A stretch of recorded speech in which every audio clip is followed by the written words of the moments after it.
दोस्तों 23 फरवरी को हमारा कक्षा 12वीं का जीव विज्ञान बायोलॉजी का एमपी बोर्ड एग्जाम 26 का पेपर होने वाला है।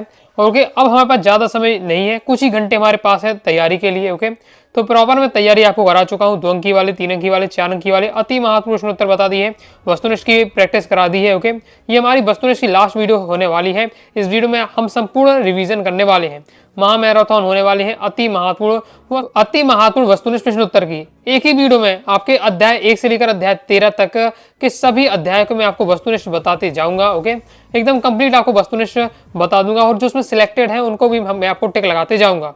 तो जिंदगी तुम्हारी है, चाहे तो बना लो, चाहे तो मिटा लो। अगर चाहते हो कुछ करना तो अभी वक्त है, अपनी जान लगा दो। अभी मैं आपको दोस्तों चैप्टर बाई चैप्टर आपको क्या है इंपॉर्टेंट ऑब्जेक्ट तैयारी कराने वाला हूं। ओके, तो बहुत सारे मैं आपको ऑब्जेक्ट लाया हूं और आपको प्रैक्टिस कराऊंगा, तो लेकिन सभी को मैं एक्सप्लेन करना क्या है बहुत टाइम लग जाएगा। ओके, इसलिए जो सिलेक्टेड होंगे मैं उनको आपको बता दूंगा, फोकस कर दूंगा। बाकी आपको करना है, आपको जैसे ही आपको स्क्रीन पर क्वेश्चन दिखें आपको वीडियो को पुश करके एक बार क्या है अपनी तरफ से पढ़ लीजिएगा। अब जैसे जोड़ियां में हर चैप्टर से जितनी बन सकती है वो आपको बताऊंगा, तो वीडियो को पुश करके आप अपने से जोड़ी मिलाने का प्रयास करिएगा। बाकी वहाँ क्वेश्चन भी आपको देखने को मिल रहा है, सॉल्यूशन भी देखने को मिल रहा है, तो एक बार अच्छे से प्रैक्टिस कर लीजिएगा। बाकी जो सिलेक्टेड होगा उनमें केवल मैं फोकस करने वाला हूँ। पहला दोस्तों हमारा अध्याय है पुष्पी पादपों में लैंगिक प्रजनन। ओके, देखिए बहुत सारे यहाँ आपको वस्तुनिष्ठ मिलेंगे, लेकिन जो बहुत ज़्यादा इंपॉर्टेंट रहेंगे उनमें मैं फोकस करूंगा। बाकी आप क्या करना है, वीडियो को पुश करके आप सभी पढ़ते जाइए, एक बार सभी आपको पढ़ते जाना है, लेकिन जो सिलेक्टेड होगा मैं उन्हीं में फोकस करूंगा। ओके, पहला हमारा एक पराग कोष में 28 पराग मात्र कोशिकाएं हैं, तो उसमें बनने वाले पराग चतुष्कों की संख्या 28 ही होगी। परागकण की बाह्य भित्ति बनी होती है स्प्रोलोलेनिन की, इंपॉर्टेंट है आपका। नेक्स्ट हमारा है अध्यावरणों से घिरा हुआ कोशिकाओं का एक पुंज होता है, तो बीजांड काय हो जाएगा। एमपी बोर्ड एग्जाम 19 में एक क्वेश्चन आ चुका है। सेव का फल का खाद्य भाग होता है मासल पुष्पासन। आवृत बीजों में भ्रूणपोष होता है, तो त्रिगुणित। एमपी बोर्ड एग्जाम 2224 में आया था। भ्रूण की अक्रियशीलता वाली स्थिति को क्या कहते हैं, तो उसे हम कहते हैं दोस्तों आपका प्रस्फुटी। आगे देख लेते हैं। विकासशील पराग कणों को पोषण देता है, तो टेपिटम देता है। बीज में अवशिष्ट बीजांड काय को क्या कहा जाता था, परिभ्रूणपोष कहा जाता है। ओके, आगे देख लेते रेगिस्तान। तो सेव एक डेडस फल है, तो एक सीले क्या है, कूट फल है। परागकोश की सबसे जो आंतरिक परत होती है उसे टेपिटम बोलते हैं। बिना निषेचन के विकसित होने वाले फलों को हम अनिषेचनित फल कहते हैं। इसके बाद नेक्स्ट आपको तैयार कर लेना है। एक बीज में एक से अधिक भ्रूणों की उपस्थिति को हम क्या कहते हैं, बहुभ्रूणता कहते हैं। नारियल में खाद्य भाग क्या भ्रूणपोष होता है। 77 में देख लेते हैं। तो एक अंडाशय में एक बीजांड पाया जाता है, ये आपका सत्य हो जाएगा। मानव अंड प्रजा के तो सत्य हो जाएगा। एक लिंगी पुष्पों के संकरण प्रयोग में विपुंसन की आवश्यकता नहीं होती, तो ये बिल्कुल सत्य हो जाएगा। सही जोड़ी इस प्रकार से दी है। सही जोड़ी में आपको स्वयं प्रैक्टिस करना है, सॉल्यूशन भी आपको यहाँ दिया हुआ है। ओके, वीडियो पोस्ट करिए, स्वयं क्या एक बार सही जोड़ी मिलाकर प्रैक्टिस करिए। अब देख लेते हैं, एक शब्द एक वाक्य में हमें उत्तर देना है। तो पहला हमारा इसमें आपका इंपॉर्टेंट रहने वाला है, ये आपका इंपॉर्टेंट है कि बहुभ्रूणता किसे कहते हैं। तो सिस्टस जैसे कुछ आवृत्ति बीजों में एक से अधिक भ्रूण उत्पन्न होने की जो परिघटना है वो बहुभ्रूणता कहलाती है। 2 नंबर में आपसे पूछा जा सकता है। नेक्स्ट है संघनित पुष्पक्रम। स्पष्टता अनावृत पुंकेसर पंखबद्ध पत्रिकाग्र वाले पौधों किस प्रकार के परागण के अनुकूल होते हैं, तो वायु परागण होता है। अब नेक्स्ट हमारा अध्याय जाता है अध्याय 2 मानव जनन। देख लेते हैं।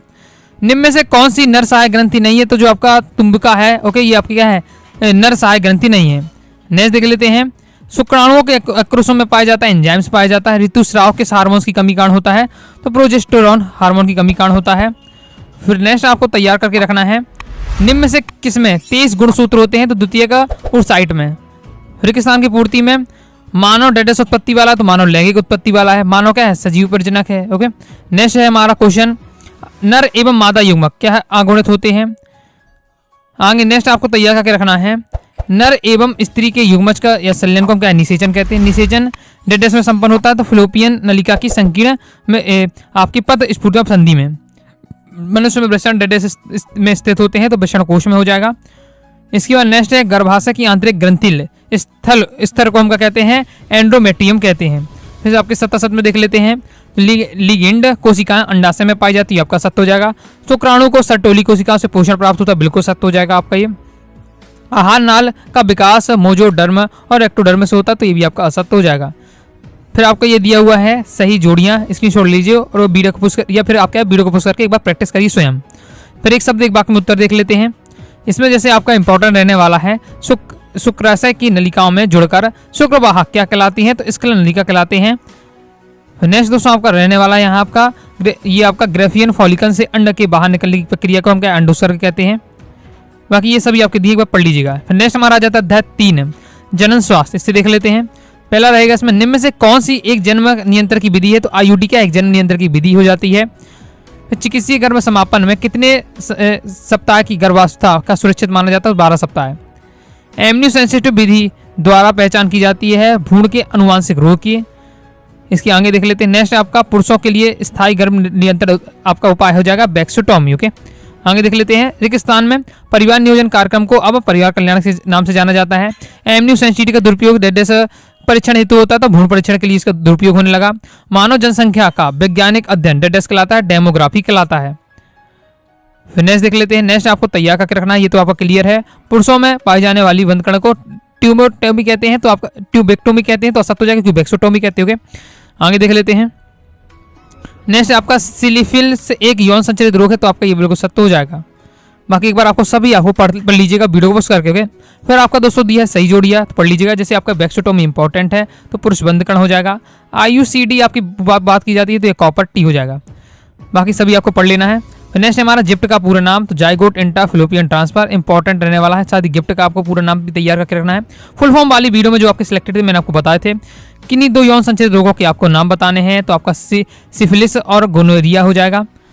नेक्स्ट आपको गिफ्ट का मैं बता ही चुका हूँ, आपको पूरा नाम गैमेट इंट्राफिलोपियन ट्रांसफर और जिप्ट का जिप्ट और गिफ्ट दोनों का पढ़ के रखना है। फिर नेक्स्ट आ जाता है हमारा अध्याय 4 वंशागति तथा विविधता के सिद्धांत। इसमें आपको तैयार रखना है। हीमोफीलिया रोग होता है तो एक्स संलग्नता में होता है। इसके बाद नेक्स्ट देख लेते हैं। नेक्स्ट ये आपको इंपॉर्टेंट है। मेंडल ने मटर के पौधे के लिए कितने विप्राई लक्षणों का अध्ययन किया, तो 7 विप्राई लक्षणों का अध्ययन किया था। वंशागति का गुणसूत्रीय सिद्धांत किसने प्रतिपादन किया, तो सटन और बावरी ने। बोर्ड एग्जाम 22 में आ चुका है आपका। अनुवांशिकीय जनक कौन है, आपका ग्रेगर जॉन मेंडल हो जाएगा। नेक्स्ट डेडेस ने उद्यान मटर के पौधे पर 7 वर्षों तक का संस्करण का प्रयोग किया, तो मेंडल ने किया था प्रयोग। नेक्स्ट हमारा ड्रोक्सोफिला मैग्निस्टेशन पर डेडेस ने कार्य किया, TH मार्गस हो जाएगा। वंशागति का क्रोमोसोमवाद डेडेस मतलब सटन और क्या है आपका बॉबरी द्वारा प्रतिपादित किया गया था। 77 में देख लेते हैं।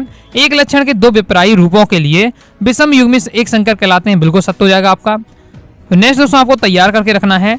सहलग्न जीन हमेशा अलग अलग क्रोमोसोम में स्थित होते हैं, तो आपका असत्य हो जाएगा।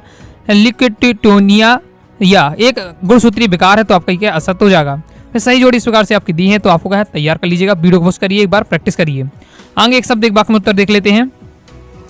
तो मेंडलीय एक संकर क्रॉस में लक्षण रूप अनुपात व जीनो रूप अनुपात आपको बताना है। तो लक्षण अनुपात यानी फिनोटाइप, ये हिंदी में लिखा है। लक्षण रूप यानी फिनोटाइप को लक्षण अनुरूप कहते हैं। जीनो फिट को आपको क्या है जीनो प्रभु कहते हैं। तो ये अनुपात आपको तैयार करके रखना है। नेक्स्ट मेंडल के किस नियम को युग्मों के शुद्धता का नियम भी कहा जाता है और पृथक्करण के नियम को कहा जाता है। मेंडल के दोस्तों आपको तीनों नियम, पृथक्करण का नियम, प्रभाविता का नियम, स्वतंत्रता अभियोजन का नियम, तीनों नियम दोस्तों आपको अच्छे से तैयार करके रखना है। यहाँ से क्वेश्चन आपका जरूर बन सकता है। ओके, नेक्स्ट है मानव में लिंग निर्धारण किस क्रोमोसोम के कारण होता है, तो आपका हो जाएगा वाई क्रोमोसोम के कारण। ओके, मेन आपका होगा वाई क्रोमोसोम। आगे देख लेते हैं। वंशागति के आणविक आधार चैप्टर से, तो जेनेटिक कोड का समापन कोड है, तो आपकी समापन कोड ये तीनों है। ओके, ये तीनों आपके समापन कोड के अंतर्गत आते हैं। DNA अंगुली छापन को सर्वप्रथम विकसित करने वाले वैज्ञानिक कौन थे, एलेक्स जेफरी थे। बोर्ड एग्जाम में आपका क्वेश्चन आ चुका है ये। नेक्स्ट हमारा रहने वाला क्वेश्चन, DNA की एक अम्लीय प्रकृति का कारण क्या है, तो फास्फेट समूह है। रेगिस्तान में हम बात करते हैं, तो यहाँ आपको तैयार करके रखना है। एक DNA रज्जु के न्यूक्लियोटाइड आपस में फास्फोडाइड एस्टर बंध द्वारा क्या जुड़े रहते हैं। फिर नेक्स्ट देख लेते हैं। mRNA का संश्लेषण डेडेस कहलाता है, अनुलेखन कहलाता है। अब देख लेते हैं हम 77 में दोस्तों आपको पढ़ के रखना है। आपका ये नेक्स्ट देख लेते हैं। इसमें सिकेल सेल एनीमिया मलेरिया के लिए प्रतिरोधक प्रदान करता है, ये बिल्कुल सत्य हो जाएगा आपका। तो RNA में पाई जाने वाली 5 कार्बन संकरा डीऑक्सीराइबो कहलाती है, तो बिल्कुल सत्य हो जाएगा, ये आपका सत्य हो जाएगा। डीऑक्सी लिखो, DNA में होता है डीऑक्सी। ओके, तो इसलिए आपका सत्य हो रहा है, जबकि यहाँ RNA की बात की जा रही है। नाभिकीय अम्लों की इकाई न्यूक्लियोसाइड कहलाती है, तो आपका असत्य हो जाएगा। सही जोड़ी इस प्रकार से रहने वाली देख लीजिएगा, ये सही जोड़ी आपकी दी हुई है। एक बार आपको सभी प्रैक्टिस कर लेना है। ओके, आगे आप देखेंगे एक शब्द एक वाक्य में उत्तर, इसमें ये आपका इंपॉर्टेंट रहने वाला है कि निम्न में से आपको क्या नाइट्रोजनी क्षार और न्यूक्लियोसाइड के वर्गीकरण करना है। ये सब आपको दिए हैं, इनका वर्गीकरण करना है कि नाइट्रोजनी क्षार कौन सा है और न्यूक्लियोसाइड कौन सा है। नेक्स्ट दोस्तों आपको तैयार करके रखना है डीएनए के खंड का नाम जो पॉलीपेप्टाइड श्रृंखला का संश्लेषण होता है तो जीन हो जाएगा आपका। मीथेनोनाइक को कोडेड करने वाले कोडान का नाम है आपका AUG हो गया। और आपको याद रखना है ये AUG है वो आपका आरंभन कोडान है। तो पेपर में इस प्रकार से भी क्वेश्चन आ सकता है AUG कौन होता है या क्या है, तो आरंभन कोडान है। इस पर क्वेश्चन आ भी चुका है, आप देख सकते हैं। तो तैयार करके आपको रखना है। नेक्स्ट देख लेते हैं। नेक्स्ट हमारा क्वेश्चन है डीएनए के एक रज्जु की अनुवांशिक सूचनाओं का आरएनए में प्रतिलिपिकरण क्या कहलाता है, अनुलेखन कहलाता है। अब नेक्स्ट अध्याय 6 विकास, इसे देख लेते हैं। तो इसमें दोस्तों आपको तैयार करके रखना है जीवाश्म प्रमुखता पाए जाते हैं तो अवसादी चट्टानों में पाए जाते हैं। निम्न में से कौन एक संयोजी कड़ी का उदाहरण है, तो आपका लोब फिश हो जाएगा। डायनासोर अथवा सरीसृप का स्वर्णिम काल कौन है, तो आपका हो जाएगा मीसोजोइक। रेगिस्तान की पूर्ति देख लेते हैं। स्वतः उत्पत्तिवाद के मृत का खारिज का श्रेय दिया जाता है तो लिस्ट पाश्चर हो जाएगा। नेक्स्ट आपका रहने वाला डायनासोर का महाकल्पक पाया जाता है तो मीसोजोइक को रहने वाला है। आलू और शकरकंद डेड के ट्यूबर डेड संरचना है तो आपका संवृत्ति कहलाएगा। अब सत्तासत देख लेते हैं। यहाँ से आपको संवृत्ति और समजात अंग होते हैं, इनको आपको जरूर तैयार करके रखना है उदाहरण के साथ। आद्य पृथ्वी पर वायुमंडल अपचायक था तो आपका बिल्कुल सत्य हो जाएगा। मिलर और यूरो के प्रयोग में विशिष्ट सृष्टिवाद की पुष्टि होती है तो ये आपका क्या असत्य हो जाएगा। नेक्स्ट आपको तैयार करके रखना है कपियों के पूर्वज को निएंडरथल नाम से दिया जाता तो ये भी आपका असत्य हो जाएगा। फिर आ जाता तो सही जोड़ी इस प्रकार से दी है, अच्छे से आपको तैयार कर लेना है, जिसमें आपकी ये प्रीवियस वाली पहली तो आपको एकदम रटी होनी चाहिए। जैसे ब्रह्मांड की उत्पत्ति की हम बात करते हैं, ये बिग बैंग का सिद्धांत के अनुसार ब्रह्मांड की उत्पत्ति सबसे मानी जाती है सही। फिर एक शब्द एक वाक्य में उत्तर देख लेते हैं। तो इसमें जैसे आपको पढ़ के रखना है किस वैज्ञानिक ने समष्टि वृद्धि विषयक कार्य के से चार्ल्स डार्विन प्रभावित थे, तो थॉमस माल्थस हो जाएगा। आपका मिलर ने अपने प्रयोग में कौन कौन से पदार्थ लिए, तो बास अमोनिया और मेथन लिया था। नेक्स्ट अध्याय जाता अध्याय 7 मानव स्वास्थ्य तथा रोग। पहला लीवर सिरोसिस उत्पन्न करने वाला कारक है तो आपका हो जाएगा एल्कोहलिज्म। ओके, यानी लीवर से कैसे खराब हो जाएगा, एल्कोहल से, तो ऐसे याद रख सकते हैं। ऑन्कोजीन की सक्रियता होने वाला रोग हो जाएगा तो आपका हो जाएगा कैंसर। नेक्स्ट हमारा क्वेश्चन है अब यहाँ रहने वाला है मानव शरीर में कोशिकाएं मध्यिका प्रतिरक्षा का माध्यम है तो आपका बी लसिका अणु हो जाएगा राइट आंसर। आगे देख लेते हैं। आगे नेक्स्ट आपको तैयार करना है पोलियो, डिप्थीरिन और टेटनेस से बचाव के लिए टीका लगता है तो DPT का टीका लगता है। चाय में पाए जाने वाला उत्तेजक पदार्थ आपका कैफीन हो जाएगा। और सर्वाधिक घातक हेल्यूसिनोजे है आपका LSD। रुधिर में होने वाला कैंसर तो ल्यूकेमिया कहलाता है। नेक्स्ट है आपका विश्व एड्स दिवस मनाया जाता है आपका 16 सितंबर को। लाल रक्त कणिकाओं का भंडार अंग है तो पीहा हो जाएगा। टीके की खोज किसने की, एडवर्ड जेनर ने की। लीवर कैंसर का कारण होता है शराब। रेगिस्तान की पूर्ति में इंटरफेरॉन छोटे डेडस समूह होते तो आपके संकेतक प्रोटीन होते हैं। फील पाव रोग डेडस के संक्रमण से होता है तो बुचेरिया के कारण होता है। नेक्स्ट है प्राकृतिक डेडस कैनाबिस सैटाइवस पौधे के पुष्पक्रम से प्राप्त किए जाते हैं तो कैनाबिनाइनस। ओके, रोगों का जन्म सिद्धांत डेडस ने दिया तो रॉबर्ट कोच ने दिया था। टाइफाइड रोग की पहचान किससे की जाती है, बिडाल टेस्ट द्वारा की जाती है। फिर आपका नेक्स्ट रहने वाला है क्वेश्चन हेपेटाइटिस रोग के डेडस के द्वारा होता तो विषाणु के द्वारा हो जाएगा। आदर्श टीका डेडस नहीं होना चाहिए, रोगजनक या विषाक्त नहीं होना चाहिए। एड्स आपका है तो एक लैंगिक संचेत रोग है। रक्त का कैंसर क्या है, ल्यूकीमिया कहलाता है। सत्य देख लेते हैं। एल्कोहल का एक अवसादक पदार्थ है तो आपका बिल्कुल सत्य हो जाएगा। एलर्जी में LGA प्रकार की एंटीबॉडी का निर्माण होता है, ये आपका असत्य हो जाएगा। नेक्स्ट देख लेते हैं। नेक्स्ट आ जाते हैं सही जोड़ी, इस बार से आपकी रहने वाली तो स्क्रीनशॉट आप लीजिए, वीडियो को करके पढ़ लीजिएगा। ये जैसे ये वाली इंपॉर्टेंट है आपकी, ये वाली इंपॉर्टेंट है तो उसको तैयार करके रखना है। फिर एक शब्द एक वाक्य में उत्तर आ जाता है। एक स्व प्रतिरक्षा रोग का नाम लिखना है तो हो जाएगा दोस्तों आपका यूमेटिक अर्थराइटिस। फिर नेक्स्ट है टाइफाइड की ज्वर की पुष्टि किस टेस्ट से होती है, तो बिडाल टेस्ट द्वारा होती है। फिर टाइफाइड के रोगजनक का नाम आपको लिखना है साल्मोनेला टाइफी। नेक्स्ट है आपका रहेगा कि तंबाकू में पाए जाने वाले हानिकारक रासायनिक यौगिक का नाम आपका निकोटिन हो जाएगा। LSD का स्रोत क्या है आपका कैप्लिसिब परप्यूरिया। मलेरिया परजीवी के बाघ का नाम लिखना तो प्लाज्मोडियम हो जाएगा। बाकी आपका कंप्लीट हो जाता है। नेक्स्ट हमारा अध्याय जाता है अध्याय 8 मानव कल्याण में सूक्ष्म जीव। देख लेते हैं। पहला वायुमंडल में नाइट्रोजन का स्थिरीकरण करने वाले स्वतंत्र जीवी जीवाणु कौन होते हैं, आपको एजो वेक्टर होते हैं। कौन से बैक्टीरिया दूध को दही में परिवर्तित करते हैं, तो लैक्टोबैसिलस हो जाएगा।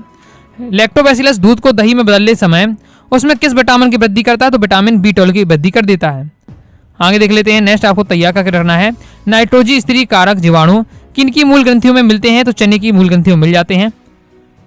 नेक्स्ट देख लेते हैं। BAM क्या है, आपका एक बार कवक है। BT कॉटन किसका प्रतिरोधी होता है, तो कीट का प्रतिरोधी होता है। ब्रेड बनाने में प्रयुक्त किया जाता है तो आपका किसका प्रयोग किया जाता है, एस सेरेविलिसी का प्रयोग किया जाता है। नेक्स्ट देख लेते हैं, अपशिष्ट जल की बीओडी निम्न में से किसकी मात्रा का आकलन की जाती है, तो ऑक्सीजन की खपत की मात्रा की जाती है। ओके, नेक्स्ट देख लेते हैं, नेक्स्ट हमारा हरी खाद के लिए सर्वोच्च फसल है तो आपका सनई हो जाएगा। प्राकृतिक कीटनाशक है तो आपका हो जाएगा एजिडेक्टिक। आगे देख लेते हैं, नेक्स्ट हमारा क्वेश्चन रहने वाला है, कवक तथा पादप जड़ों के साथ सहजीवी संबंध क्या कहलाता है, तो माइकोराइजा कहलाता है। रेगिस्तान की पूर्ति देख लेते हैं, पशु तथा मानव पोषण के लिए प्रोटीन के वैकल्पिक स्रोत में से एकल कोशिका प्रोटीन है एक है। जीवाणुओं पर संक्रमण करने वाले विषाणु जीवाणु भोजी कहलाते हैं। पेनिसिलिन नामक प्रतिजैविक डेडेस नामक कवक से प्राप्त हुई है तो पेनिसिलियम कवक से प्राप्त हुई है। नेक्स्ट आपको तैयार करके रखना है, नाइट्रोजन स्थिरीकरण करने वाले जीवाणु को नाइट्रोजन स्थिरीकरण कहते हैं। ओके, नेक्स्ट देख लेते हैं, नेक्स्ट यहाँ हमारा रहने वाला है दूध से दही का निर्माण हम देख चुके हैं, लैक्टोबैसिलस के द्वारा होता है। फिर आपका रहेगा राइजोबियम, एजोलेना, एनाबीना आदि क्या है, जैव उर्वरक के उदाहरण हैं। नॉन स्टॉक तथा एनाबीना कहलाते हैं तो साइनो जीवाणु कहलाते हैं। कंप्लीट हो जाता है। सत्य देख लेते हैं, इसमें आपको तैयार करके रखना है, बाह्य मल को नदी में विसर्जित कर देने पर जल की बीओडी कम हो जाती है तो ये आपका असत्य हो जाएगा। जल की बीओडी क्या बढ़ जाती है, बाह्य मल से क्या होगा, बाह्य मल से कार्बनिक पदार्थों की मात्रा जल में बढ़ जाएगी, यानी जल क्या बहुत ज्यादा अशुद्ध हो जाएगा, और जल जितना ज्यादा अशुद्ध होगा प्रदूषित होगा तो उसकी बीओडी ज्यादा होती है। यहाँ बताया जा रहा बीओडी कम हो जाएगी, इसलिए क्या आपका असत्य हो जाएगा। नेक्स्ट है, कवकों का प्रयोग राक्यू फोर्ट चीज बनाने में होता है तो आपका बिल्कुल सत्य हो जाएगा। बाकी हमारे दिया हुआ इस पर सही जोड़ियाँ तो आपको तैयार कर लेना है। इसके आगे देख लेते हैं, ये सभी जोड़ी आपको प्रैक्टिस कर लेना है, वीडियो को पुश करके सॉल्यूशन के साथ दिया हुआ है तो आपको देखकर आपको एक बार प्रैक्टिस जरूर कर लीजिएगा। नेक्स्ट एक महत्वपूर्ण जैव कीटनाशक का आपको नाम बताना है तो जीवाणु बैसिलस थ्यूरिंजिस के जीवाणु के नेक्स्ट बीजाणु हो जाएगा। आगे नेक्स्ट हमारा है, एथेनॉल के बड़े पैमाने पर उत्पादन के लिए किस ईस्ट का प्रयोग किया जाता है, तो बेकर्स ईस्ट का प्रयोग किया जाता है जिसे सैक्रोमाइसिस सेरेविस कहते हैं।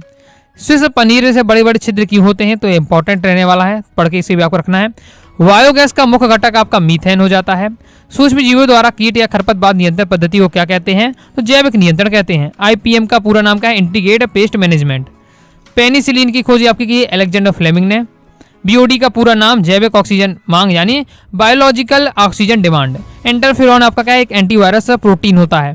योगर्ट किसे कहते हैं, दूध के चीज बनाने के समय फलों की सुगंध डालने वाले पदार्थ कहते हैं हम। फिर आगे देख लेते हैं, नेक्स्ट हमारा रहने वाला है, ब्रेड को बनाने के लिए किस सूक्ष्म जीव का प्रयोग किया जाता है, तो बेकर यीस्ट का प्रयोग किया जाता है। उस जीवाणु का नाम बताइए जो बीटी टॉक्सिन उत्पादन करता है, तो आपका बैसिलस थ्यूरिंजिस हो जाएगा। नेक्स्ट हमारा अध्याय जाता है अध्याय 9, जैव प्रौद्योगिकी सिद्धांत व प्रक्रम। इसे देख लेते हैं, तो डीएनए संवर्धन के प्रयोग में आता है तो पीसीआर का हम प्रयोग करते हैं। फिर आपका PBR 322 है, ये आपका है, ये क्या है कि आपका प्लाज्मेट हो जाता है। इसमें नेक्स्ट आपको तैयार करना है, प्रतिबंध एंजाइम में पाए जाते हैं तो बैक्टीरिया पाए जाते हैं। थर्मस एक्टिविसिस जीवाणु में से प्राप्त होता है तो आपका हो जाएगा टैग पॉलीमरेज से हमें क्या प्राप्त होता है। प्लाज्मेट और कास्टेड है तो आपका हो जाएगा जीवाणु हो जाता है। फिर आगे देख लेते हैं, नेक्स्ट आपको तैयार करके रखना है, आरटी प्लाज्मेट से प्राप्त होता है एग्रोबैक्टीरियम हो जाएगा। प्लाज्मेट का नाम दिया था किसने, लेडरबर्ग ने दिया था। ओके, रेगिस्तान की पूर्ति देख लेते हैं, प्रतिबंध एंडोन्यूक्लियस एंजाइम डीएनए में विशिष्ट एड्रेस को पहचानते हैं तो पैलिड्रोमिक न्यूक्लियोटाइड अनुक्रम को पहचान करते हैं। डेडेस के द्वारा विकृत जीन को वास्तविक जीन में बदला जा सकता है तो जीन थेरेपी के द्वारा। आगे नेक्स्ट देख लेते हैं, नेक्स्ट दोस्तों आपको तैयार कर लेना है, डेडेस ने पीसीआर तकनीक के विकास के लिए नोबेल पुरस्कार से सम्मानित किया गया, यानी पीसीआर तकनीक किसने विकसित की, तो कैरी मुलिस ने हो जाएगा। फिर आगे देख लेते हैं, नेक्स्ट डीएनए पॉलीमरेज उच्च ताप पर सक्रिय होता है तो tag polymerase. Okay, tag DNA polymerase का राइट आंसर रहेगा। आगे नेक्स्ट आपको तैयार करना है, इलेक्ट्रोफोरेंसिस में डेडेस होता है तो डीएनए खंड का क्या विगलन होता है। सत्य देख लेते हैं, इसमें आपको तैयार करना है, डीएनए फिंगरप्रिंट में पीसीआर की आवश्यकता हो सकती है तो बिल्कुल सत्य हो सकती है इसमें। नेक्स्ट हमारा देख लेते हैं, क्वेश्चन रहेगा आपका रेस्ट्रिक्टेड एंडोन्यूक्लियस को सर्वप्रथम एक विषाणु को प्राप्त किया जाता है तो आपका असत्य हो जाएगा। फिर हमारा रहने वाली सही जोड़ियाँ तो आपको क्या है तैयार कर लेना है। इस प्रकार से हमारी सही जोड़ियाँ दी हुई है। आगे देख लेते हैं हम, एक शब्द एक वाक्य में उत्तर। आणविक कैंची किसे कहा जाता है, बहुत ज़्यादा इंपॉर्टेंट है, तो आपका रेस्ट्रिक्टेड एंडोन्यूक्लियस को आपको क्या है, ये आणविक कैंची कहा जाता है, तैयार करके रखना है। नेक्स्ट हमारा क्वेश्चन रहने वाला है, CCMB कहाँ है, तो आपका हैदराबाद में रहने वाला है। प्रथम क्लोन जंतु आपका क्लोन हो जाएगा। ओके, क्लोन जंतु का नाम है तो आपका डॉली हो जाएगा जो कि भेड़ थी। ओके, आणविक कैंची किसे कहते हैं, प्रतिबंध एंजाइम को कहा जाता है आपका। GM जीव से क्या तात्पर्य होता है, अनुवांशिक रूपांतरित जीव। ओके, GMO का मतलब ही होता है आपका genetical modified organism. Okay, PCR का पूरा नाम पॉलीमरेज चेन रिएक्शन। नेक्स्ट हमारा अध्याय 10 जैव प्रौद्योगिकी एवं उसके उपयोग देख लेते हैं। बीटी जीव विष प्राप्त होता है तो बैसिलस थ्रिंजिजेसिस से प्राप्त होता है आपका।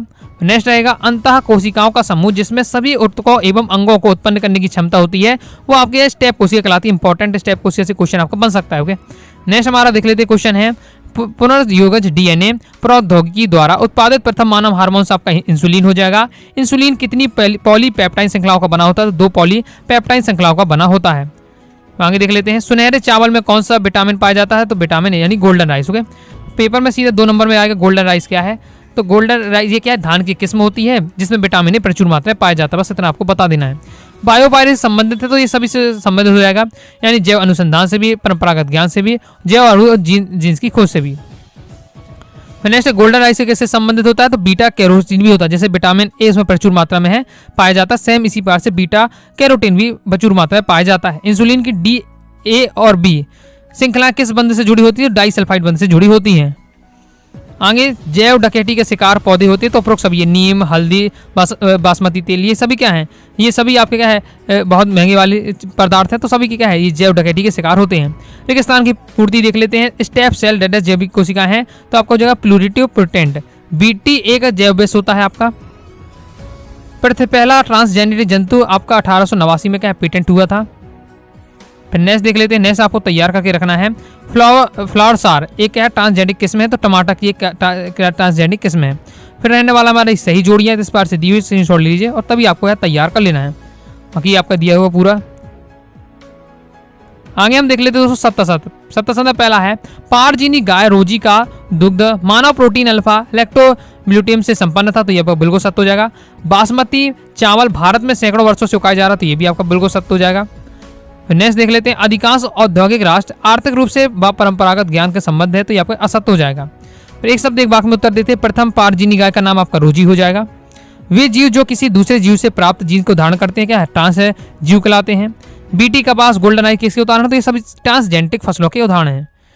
नेक्स्ट हमारा क्वेश्चन है बीटी बेस किस प्रकार द्वारा किस जीव द्वारा कूटबद्ध होता है? तो क्राइस जीन्स द्वारा कूटबद्ध किया जाता है। ओके, आपका ह्यूमुलोलिन क्या है? आपका मानव इंसुलिन हो जाता है। फिर नेक्स्ट देख लेते हैं आणविक खेती क्या होती है? तो इसे भी आपको तैयार करके रखना है। ट्रांसजेनिक जंतुओं की सहायता से औषधियों अथवा अन्य उपयोगी अणुओं का उत्पादन आपका आणविक खेती कहलाता है। फिर नेक्स्ट आ जाता है अध्याय 11 जीव और समष्टियां। देख लेते हैं जीव और समष्टियों से। कवक का पादप जड़ों के साथ सहजीवी संबंध का कहलाता है? माइकोराइजिया कहलाता है। माइकोराइजिया का उदाहरण है आपका सहभोजिता का क्या है? माइकोराइजिया का उदाहरण हो जाता है। मृतोजीवी का उदाहरण आपका हो जाएगा मोनोट्रोपा। 10 बातरंद पाए जाते हैं मरुभिद्ध में, इंपॉर्टेंट है आपका। नेक्स्ट देख लेते हैं। नेक्स्ट हमारा रहने वाला लाइकेन बनते हैं तो कवक और शैवाल से, इंपॉर्टेंट है कवक और शैवाल से, मैंने आपको समझाई थी। अब आपको कमेंट बॉक्स में बताना है कि ये सह परोपकारिता का या सहभोजिता का किसका उदाहरण है आपका लाइकेन। कमेंट बॉक्स में बताइए। क्वेश्चन आंसर पढ़ाते समय दोस्तों मैंने आपको ये समझाया था। फिर एक स्थान की पूर्ति देख लेते। चंदन का पौधा एक परजीवी है तो आपका ये आंशिक परजीवी हो जाएगा। लाइकेन की संरचना बनती है तो लाइकेन बनता है शैवाल और कवक से मिलकर बनता है। इकोलॉजी शब्द का सर्वप्रथम प्रयोग हीकल ने किया था। मानव जनसंख्या का अध्ययन क्या है? डेमोग्राफी कहलाता है। कोयल पर जीविकता का एक समान उदाहरण है तो नीड यानी तो घोंसला। ओके, नेक्स्ट देख लेते 77। इसमें आपको तैयार करके रखना आग के पत्तों में सभी शाकाहारी बड़े चाव से खाते हैं, तो यहाँ पर असत्य हो जाएगा। नेक्स्ट देख लेते हैं सही जोड़ी इस प्रकार से रहने वाली, स्क्रीनशॉट लीजिए और क्या है प्रैक्टिस आप कर लीजिएगा। इसके बाद आता है एक शब्द एक वाक्य में उत्तर। दी गई अवधि में समष्टि में होने वाली मौतों की संख्या क्या कहलाती है? तो मृत्यु दर कहलाती है। जीव संख्या वृद्धि में किस प्रकार के वक्त प्राप्त होता है? तो आपका सिग्लोमाइड के में आपको प्राप्त रहता है। आगे नेक्स्ट आपको तैयार करना है किन पौधों में मूल गोप का अभाव होता है? तो जलोविद मूल गोप का क्या अभाव पाया जाता है। एक उभयचर पौधे का नाम तो रेनन कूलस हो जाएगा। आगे नेक्स्ट हमारा अध्याय जाता है अध्याय 12 पारितंत्र। देख लेते हैं। द्वितीय उपभोक्ता होते हैं तो द्वितीय उत्पादक होते हैं आपके वो शाकाहारी होते हैं। नेक्स्ट रहने वाला हमारा क्वेश्चन तालाब का जो इकोसिस्टम होता है यानी पारिस्थितिक तंत्र होता है वो ऊर्जा पिरामिड का हमेशा क्या होता है? सीधा होता है। नेक्स्ट हमारा क्वेश्चन रहने वाला है सभी जीव अपने आहार या पोषण के लिए प्रत्यक्ष या अप्रत्यक्ष रूप से पादप पर निर्भर होते हैं। उन्हें हम क्या कहते हैं? तो मतलब पादप को क्या कहते हैं? पादप को हमारे क्या बोलते हैं? उपभोक्ता कहते हैं। रेगिस्तान की पूर्ति में पारिस्थितिक तंत्र की शब्दावली में हरे पेड़ पौधे आपके क्या हैं? ये उत्पादक होते हैं। नेक्स्ट है ऊर्जा का जो पिरामिड होता है हमेशा सीधा बनता है। हमारे पारितंत्र में समान अपरहारी हेड कौन है? केचुआ हो जाएगा। पृथ्वी पर कार्बन का प्रमुख भंडार कौन है? महासागर हो जाएगा।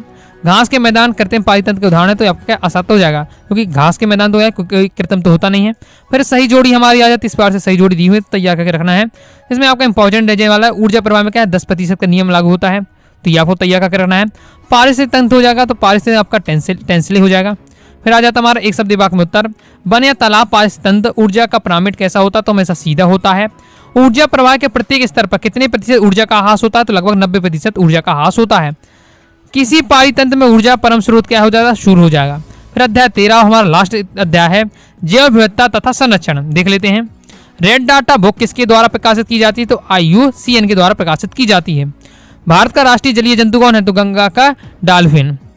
तो आगे नेक्स्ट देख लेते हैं। एक सिंग वाला गैंडा किस अभ्यारण्य या राष्ट्रीय पार्क में विशिष्ट रूप से पाया जाता है, तो कालीरंगा में पाया जाता है। रेगिस्तान में अगर हम बात करते हैं तो विशाल अमेजन की वर्षा के वनों को डेडेस कहा जाता है, तो पृथ्वी का फेफड़ा कहा जाता है। MP बोर्ड एग्जाम 24 में भी ये क्वेश्चन था आपका। ओके, नेक्स्ट हमारा क्वेश्चन है, सन 1992 में प्रथम अष्ट समिट देश के रियो डी जेनेरो शहर में संपन्न हुआ, तो यानी रियो डी जेनेरो शहर कहाँ है, ब्राजील में आपका। 77 में देख लेते हैं। शीतोष्ण क्षेत्र की अपेक्षा उष्णकटिबंधीय क्षेत्रों में मौसमी बदलाव प्रबल होता है, तो ये आपका क्या असत्य हो जाएगा। आगे नेक्स्ट देख लेते हैं। प्रजाति संरक्षण का सर्वोत्तम उपाय जंतु उद्यान व वनस्पति उद्यान है, तो आपका असत्य हो जाएगा। सही जोड़ी आपकी इस पार से दी हुई है, तो देख लीजिएगा। फिर आ जाता है एक शब्द एक वाक्य में उत्तर, जैव विविधता में जैविक संगठन के स्तर के आपको क्या है नाम लिखने हैं, तो ये आपके नाम दिए हुए, तो तैयार कर लीजिएगा। अनुवांशिक विविधता हो जाएगा, प्रजाति विविधता है, पारिस्थितिक विविधता हो जाएगा। नेक्स्ट दोस्तों आपको तैयार करके रखना है, जंतु जगत में सबसे बड़ा समूह कौन सा है, तो कीट समूह का है। कुल जंतुओं की क्या 70% है। IUCN का पूरा नाम international union for conservation of nature, तैयार करके आपको रखना है। तो इस प्रकार से दोस्तों मैंने आपको सभी अध्याय के, आपके अध्याय 1 से लेकर अध्याय 13 तक सभी अध्याय के मैंने आपको कहा है महत्वपूर्ण वस्तुनिष्ठ प्रैक्टिस करा दी। जितने बताएं सभी आपको तैयार करके रखना है, इनमें से आपके वस्तुनिष्ठ रहने वाले हैं, सभी आपको तैयार कर लेना है।